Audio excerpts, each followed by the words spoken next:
Bonsoir à tous, bienvenue à ce grand débat organisé par Nouvel Arbitre pour la présidence du PCD. Je suis ravi que vous soyez tous ici ce soir. Je vais laisser Charles-Henri Jamin faire un mot d'introduction et de présentation. Vous pourrez retrouver cette vidéo et sur le site du PCD et sur le site de Nouvel Arbitre. Et pour les adeptes des réseaux sociaux, le hashtag du soir c'est présidence PCD, PCD en majuscule, selon les volontés de Mathieu Colombani qui nous fait le plaisir de nous aider à organiser cette soirée ce soir. J'espère que le débat vous plaira. Je laisse la parole à Charles-Henri Jamin.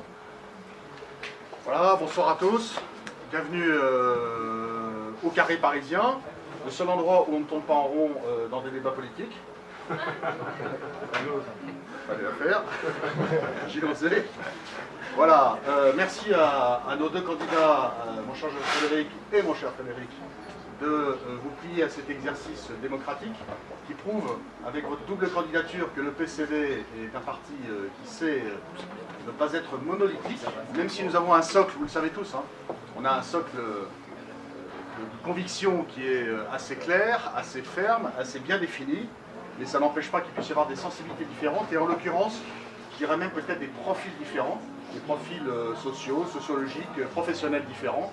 Ils vont vous expliquer ça, et c'est ce qui leur permet peut-être d'avoir sur certaines questions, mon cher Charles, que vous allez poser, des avis sinon divergents, peut-être complémentaires, en toute hypothèse, qui vont nous permettre d'avoir un débat. Voilà, merci à tous, place à vous deux. Merci.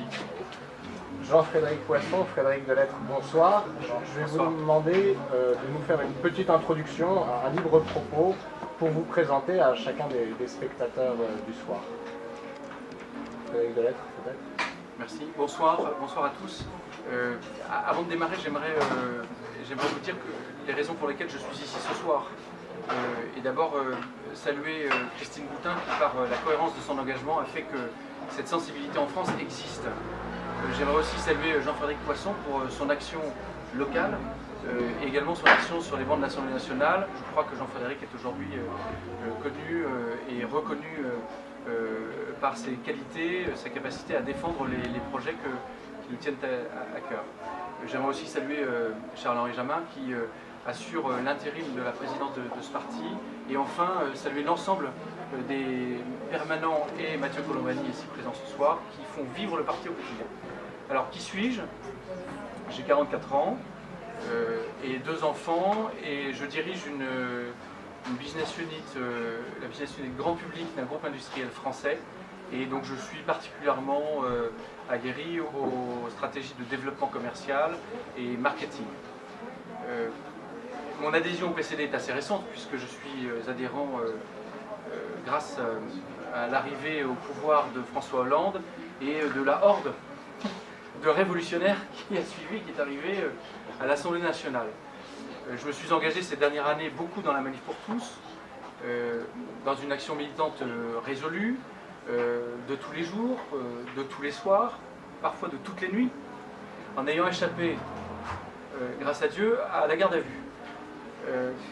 Alors, pourquoi et cette dernière année également a été occupée à reconstruire la délégation des Hauts-de-Seine aux côtés de Jean-Christophe Pierson, une délégation que l'on a voulu, une délégation active, une délégation de militants sur le terrain et au contact de l'ensemble des élus du 92. Alors pourquoi suis-je candidat et pourquoi suis-je là ce soir? Parce que j'ai l'intuition qu'aujourd'hui, la France est prête à un mouvement majeur et prête à repenser la politique et repenser son rapport à la chose politique. Et certains d'entre nous au sein du PCD sont déjà élus, ont une action politique, mais il m'a semblé utile de compléter la candidature de Jean-Frédéric Poisson en apportant la fraîcheur de celui qui vient du développement stratégique, qui vient du développement d'entreprise et du développement marketing. Voilà pourquoi je suis candidat aujourd'hui. Jean-Frédéric Poisson, à votre côté. Merci beaucoup. Bonsoir à ceux qui sont ici, bonsoir à ceux qui nous voient depuis l'écran de leur ordinateur. Je veux également associer des remerciements et des salutations à celles qu'a prononcées Frédéric Delettre à l'instant, à l'égard de Christine. à qui je pense particulièrement en ce moment, de notre président Charles-Henri Jamin, de toutes les équipes du Parti chrétien-démocrate et en particulier de son délégué général que je ne vois plus mais qui n'est pas loin d'ici. Merci donc à tous. Et si je suis ici ce soir, c'est un peu grâce à toutes ces personnes en définitive. En principe, je n'aurais pas dû faire de politique. J'ai terminé premier dans un concours de circonstances, comme on dit, à l'issue d'une réunion publique. Il y a 20 ans, je suis allé voir Christine qui venait nous parler du statut de l'embryon, en décrivant un futur, il y a 20 ans déjà, qui était inquiétant. Et comme mon employeur m'avait à l'époque laissé un peu de temps, à la fin de la réunion publique, je suis allé la voir et je lui ai demandé comment je pourrais lui donner un coup de main. Ça devait prendre une tournure tout à fait informelle et très courte dans le temps. Je suis resté pendant 10 ans son directeur de cabinet. Je l'ai accompagné dans absolument tous ses projets pendant cette dizaine d'années. Je suis devenu élu local il y a maintenant plus que 20 ans. Et puis, les étapes franchies une par une, et me voilà maintenant à l'Assemblée nationale pour mon 3e mandat, en 2 législatures, avec des responsabilités à la vice-présidence de la Commission des lois et au sein de l'UMP, au sein du Parti chrétien-démocrate. Je crois pouvoir dire que j'ai eu la chance, en tout cas, depuis une trentaine d'années maintenant, de passer mon temps à essayer de m'occuper de mes contemporains. J'ai commencé très jeune comme président de Maison des Jeunes et de la Culture en banlieue nord de Paris. J'ai été enseignant, pas très longtemps. Je me suis occupé de ressources humaines dans les entreprises, j'ai fait du conseil. Et puis la vie politique me prend maintenant majoritairement depuis 18 ou 20 ans, on va dire ça comme ça. Je n'en suis pas sorti. Parce que la question qu'il faut poser aux hommes politiques, c'est pas pourquoi ils sont rentrés, c'est pourquoi ils y restent. J'y suis resté parce que, à la fois comme philosophe, comme chrétien, comme le juriste que je suis devenu un peu plus tard, la conviction c'est qu'il y a beaucoup à faire, à s'occuper d'améliorer le sort de ses contemporains, et on peut le faire aussi dans le cadre d'un parti politique et dans le cadre d'un mandat local ou national. Et c'est parce que je suis animé depuis très longtemps de cette conviction que je suis ici ce soir pour soutenir, aider et favoriser le développement du Parti chrétien-démocrate, mais je crois que c'est une question que nous allons poser dans quelques instants. Je vous remercie. Vous avez 2 profils qui pourraient sembler assez différents, le philosophe et l'homme de l'entreprise, quoique vous allez sans doute me dire qu'il y a des nuances.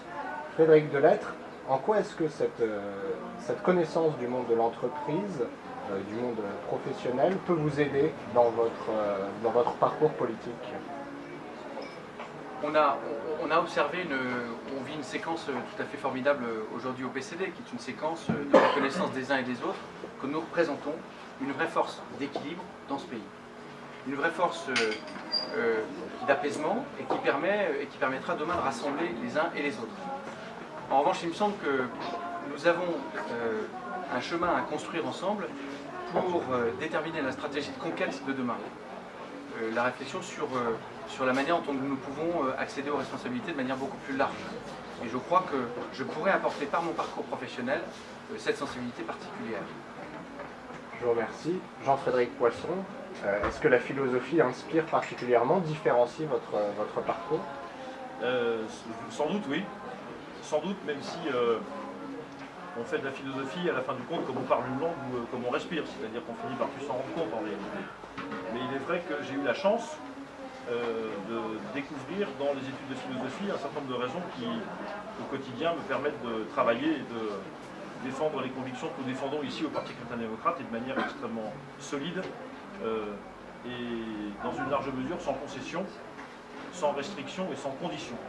Je veux dire par là que si nous sommes inspirés d'abord par la défense de la dignité humaine, si nous sommes convaincus qu'il n'y a pas de destin personnel possible en dehors de ces lieux collectifs que sont les familles, les associations, les entreprises, la nation, c'est bien parce que effectivement nous enracinons cette conviction dans l'histoire de notre pays, dans une doctrine qui est très précise, qui s'appelle la doctrine sociale de l'Église et dont personne ne doit avoir peur, au contraire.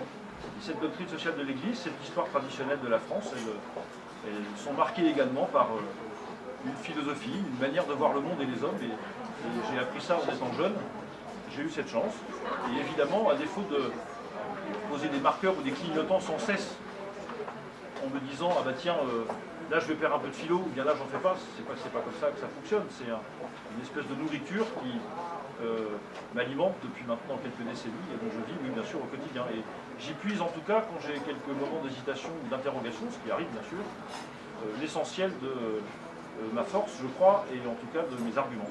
Donc bien sûr que oui, il est important d'être philosophe, tout le monde peut l'être. D'ailleurs, j'invite chacun et chacune à faire aussi cet exercice pour savoir, parce qu'on n'y perd pas son temps. On a vu que vous aviez une différence qui pourrait tendre à la complétude. Est-ce qu'on pourrait aller un peu plus avant et réussir à savoir quelles sont les thématiques, quels sont les sujets qui vont inspirer particulièrement votre action si vous parvenez à la tête du Parti chrétien-démocrate?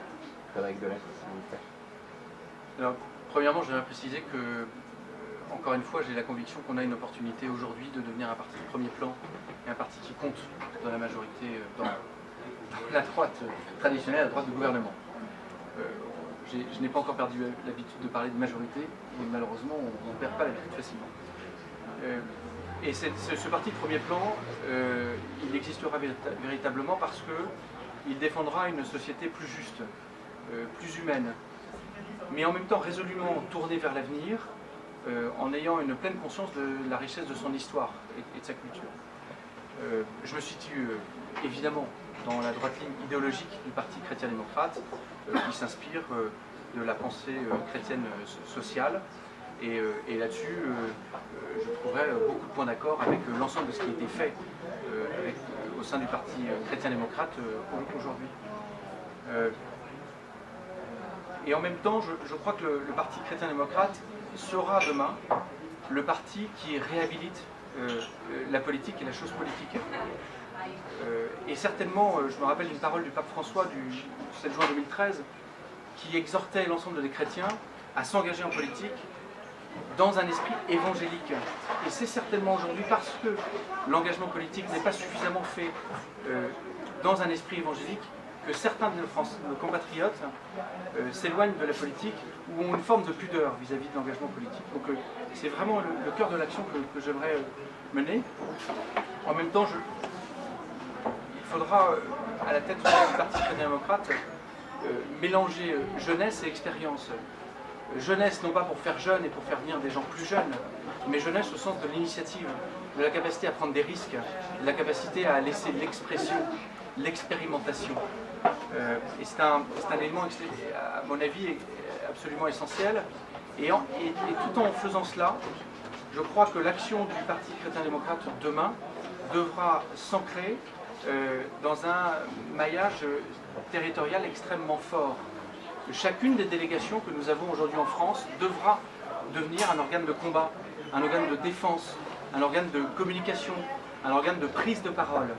Dans chacune de nos délégations, on doit pouvoir avoir évidemment un contact permanent avec ceux qui sont les relais de notre parole. Les relais de notre parole, c'est la presse.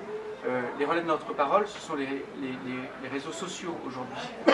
Et on doit pouvoir également s'appuyer sur l'ensemble des jeunes pour pouvoir mener des actions militantes, fortes et visibles, en prenant évidemment un certain nombre de risques, et des risques que nous mesurerons bien évidemment. La question de l'association avec les partis de pouvoir traditionnels de droite se pose, mais l'intuition de ceux qui ont créé le PCD était de pouvoir nous associer à ces partis de gouvernement de façon à pouvoir influencer fortement les politiques ou leurs propositions. Et j'observe aujourd'hui que certains se posent cette question, savoir si oui ou non cela a réussi. En revanche, je pense que cette question devrait être posée, et je m'abstiendrai quand même aujourd'hui d'y apporter une réponse simple, parce que c'est un sujet complexe, certainement. Et donc la place du PCD dans le territoire national, je crois, sera à questionner sur sa capacité à communiquer clair et régulièrement l'ensemble de son programme et de ses idées, et contribuer beaucoup plus au débat public. Jean-Frédéric Poisson. Je crois qu'il faut partir de l'état du pays. Et une fois qu'on a rappelé les choses qui nous sont chères, les convictions que nous sommes prêts à défendre, il me semble que notre pays souffre de plus en plus d'un manque de liberté. Alors ça se voit particulièrement ces jours-ci en ce qui concerne la pression fiscale. Bien sûr, ça ne fait pas plaisir de payer beaucoup d'impôts et de plus en plus, mais payer des impôts ou moins payer d'impôts, ça n'est pas une fin en soi. on gagne sa vie, et on a de quoi gagner sa vie, pour être en capacité de prendre les décisions qu'on doit prendre comme personne, comme membre d'une famille, comme membre d'une association, d'une entreprise. Et petit à petit, cette capacité en réalité est rognée par une pression fiscale qui est un des sujets du moment, mais ça n'est pas celui qui m'occupe le plus. En revanche, ce que je vois, c'est que il y a des points de jonction entre les personnes et le collectif qu'est la nation. Ces points de jonction sont des lieux dans lesquels, en principe, les personnes doivent trouver leur épanouissement personnel, vraiment à titre individuel, et en même temps participer pleinement à l'œuvre collective. Mais personne ne peut, sauf quelques-uns et encore, s'occuper de la nation tout entière. On a en charge d'abord soi-même, et ensuite la collectivité à taille humaine dans laquelle on s'inscrit. Ces collectivités sont de 3 ordres, je les ai dites tout à l'heure. La famille, où on apprend à vivre, l'association, où on apprend le don, l'entreprise, où on apprend à créer de la prospérité. Ces 3 lieux devraient être des lieux d'épanouissement personnel et individuel. De plus en plus, parce qu'on a renié sur leur liberté, parce qu'on les épuise, qu'on les étouffe de réglementations diverses et variées, parce qu'on les embête, eh bien ces lieux ne sont plus, ou de moins en moins, des lieux d'apprentissage du don, d'apprentissage de la liberté, d'apprentissage de la création. Je pense que si ce parti, si notre parti, faisait l'erreur que sont en train de faire les autres formations politiques, c'est-à-dire de se concentrer sur des objectifs de gestion simplement, ou alors d'ignorer qu'on doit sortir d'une logique simplement de régulation, on n'en est plus à devoir réparer des choses qui ne vont pas. Il convient de changer la perspective de gestion qui nous est présentée pour le moment. Eh bien, ça n'est pas la peine et nous perdrions notre temps à essayer de trouver des dispositifs qui corrigeraient des dispositifs existants, à rajouter un article au Code du travail, au Code du commerce, à je ne sais quel traité ou quoi que ce soit. Je crois que l'enjeu n'est pas là. Et puis il faut prendre toute la mesure de la puissance qu'on peut apporter, nous, Parti chrétien-démocrate, et de la force qu'on peut porter dans le débat public. Si nous essayons d'être un parti qui traite de tous les sujets, avec une acuité, une précision comparable à celle des grandes formations de gouvernement, on pourrait y arriver. Mais nous allons y consacrer beaucoup de temps, beaucoup d'énergie, et pour un résultat qui ne sera pas nécessairement très intéressant ou très différenciant par rapport aux autres formations. Donc je pense qu'il faut que nous soyons, dans un premier temps en tout cas, à la fois modestes et ambitieux. Modeste, ça veut dire sélectionner précisément les champs d'intervention que nous choisirons. La famille, l'association, l'entreprise, parce que ce sont les lieux de vie. Et sur le plan international, il y a beaucoup de choses à dire, mais j'ai une pensée amicale pour notre ami Franck Margard qui nous a rejoint à l'instant. C'est la question des chrétiens d'Orient, qui est à la fois une question de solidarité, une question de civilisation et une question de diplomatie. Effectivement, se joue dans l'Orient actuel le sort des chrétiens, ni plus ni moins. Effectivement, la France a toujours été historiquement le défenseur des chrétiens d'Orient. Elle ne l'est plus aujourd'hui. Pas depuis hier. Peut-être même pas depuis 1 an et demi. C'est sans doute un peu plus ancien que ça. Mais à ne plus l'être, on perd d'abord une forme d'intelligence avec le monde musulman qui nous interroge. Et on perd aussi une puissance diplomatique locale à un endroit où se joue la paix du monde et l'avenir du monde dans les temps qui viennent. Ce n'est pas le seul endroit où ça se joue, mais probablement qu'à cet endroit-là se jouent des enjeux qui dépassent tout ce qu'on peut en comprendre d'ici et qui concernent un territoire bien plus vaste que simplement celui du Moyen-Orient. Et donc sur ces 4 axes, je pense que nous devons nous concentrer pour faire participer avec nous tous ceux qui en France sont intéressés par l'entreprise, la famille, l'association, c'est-à-dire à peu près 65 millions de personnes. Et nous devons faire en sorte que notre action, notre voix sur le plan international puisse porter, parce que la France est un grand pays et que nous devons aussi nous occuper de cette dimension, eh bien notre priorité doit être concentrée sur, je crois, la question des chrétiens d'Orient et le dialogue critique avec l'islam, parce que c'est indissociable. Si nous faisons ça, qu'aurons-nous réussi? D'abord, nous aurons réaffirmé la place des fondamentaux dans lesquels nous croyons dans l'action politique. Parce qu'il n'y a pas de doctrine sociale chrétienne sans l'affirmation de la place des corps intermédiaires dans le corps social. C'est le cœur de la question. Nous aurons soutenu et affirmé la dignité et la liberté des personnes humaines, en défendant leur lieu de vie essentiel, immédiat, naturel. Et nous aurons fait œuvre de solidarité, en même temps que de diplomatie internationale, en réinscrivant la question à l'extérieur du sort des chrétiens d'Orient et à l'intérieur de la possibilité de faire évoluer l'islam dans un sens plus critique, parce qu'en réalité, c'est probablement ce que nous devons en attendre. Nous pouvons faire tout ça, nous pouvons faire aussi d'autres choses, mais je crois qu'il faut distinguer ce qui doit être pour nous prioritaire, ces 4 dimensions, et ce qui doit relever d'une action plus ponctuelle, plus spécialisée, qui peut répondre à des enjeux électoraux, à des enjeux thématiques qu'il faut développer.